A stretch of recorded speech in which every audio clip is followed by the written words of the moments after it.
So yesterday we welded the firewall in, and my task today is making this panel, which is going to be the kick panel, or not the kick panel, what do you call it?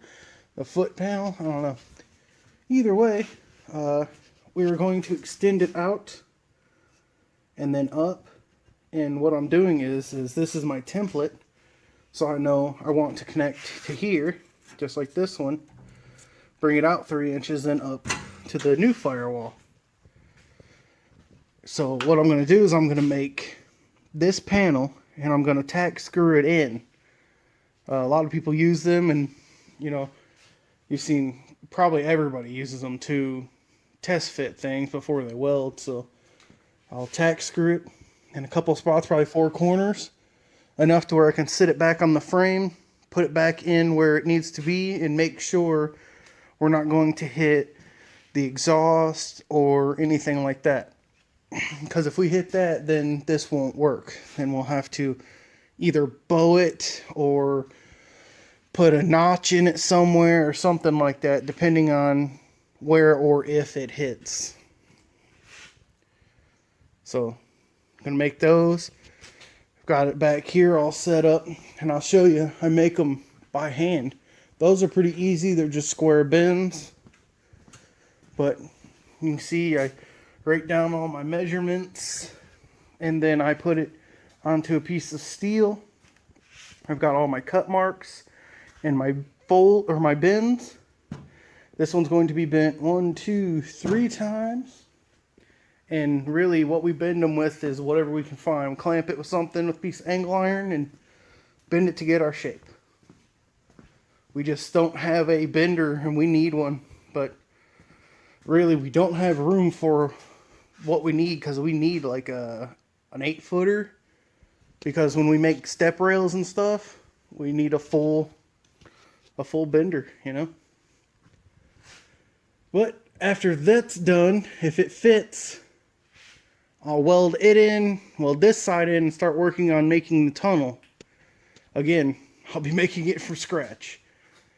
And how I do these actually is the best way. I overlap them on the back and under here, so that way I can weld here along this edge, and it's super strong, and a double folded piece here. I can keep my heat on the firewall and melt it together real good with the weld.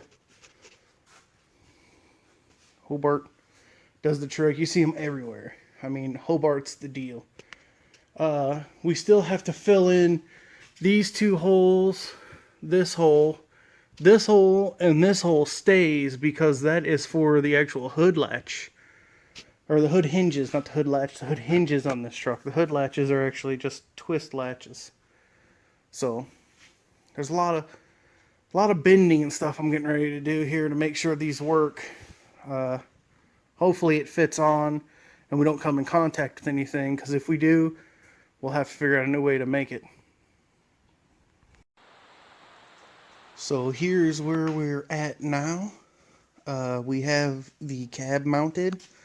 We still have the jack stands on right now, but it is mounted. You can see over there one of the mounts. They bolt straight through the floor, front and the rear, but it all is bolted down now. We used some 1/8 inch tubing and made it to where it was actually, it's welded to the frame, but it bolts at the top. So it's super strong and sturdy, not gonna go anywhere. For today, my big thing I'm gonna have to do is the trans tunnel. I'm going to have to build the trans tunnel. I was thinking about making one round, and I still am confused by it, whether I want a round one or a like squared off one that would come up and then flat and then down. In my opinion, in this truck, there's not, well, I mean, it's round, but it's not. So I'm thinking, you know, something along them terms. But right here you can see more of the mounts. They go up, bolt onto the frame.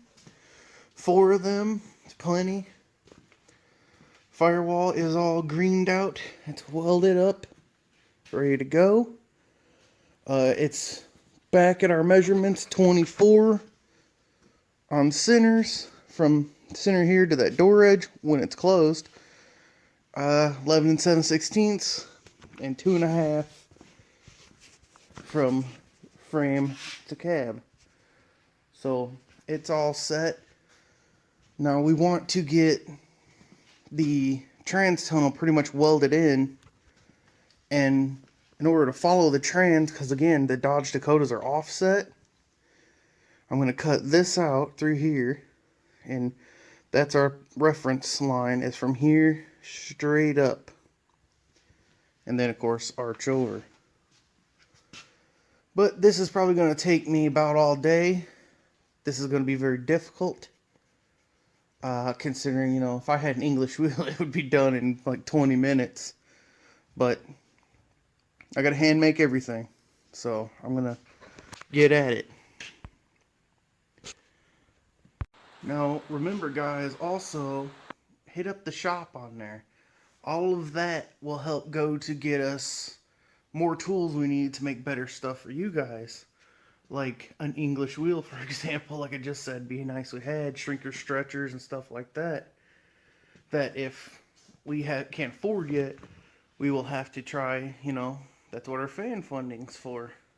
But that'll help us make more of this, more stuff on Christine, my car, and it'll also help us with more stuff on our other projects we have coming up, which we now have 2 60s model C10s that are going to be built. After this one's done and we sell Hemi D, we will be building a C10 LS swap.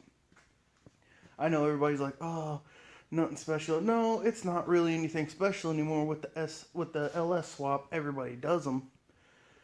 But we also will try to make our own flavor on it, and maybe even try to make it look more pro touring like the Hemi D did. But again, hoodies, t-shirts, stickers, all on the Teespring website. There'll be a link down below. And please like, share, and subscribe.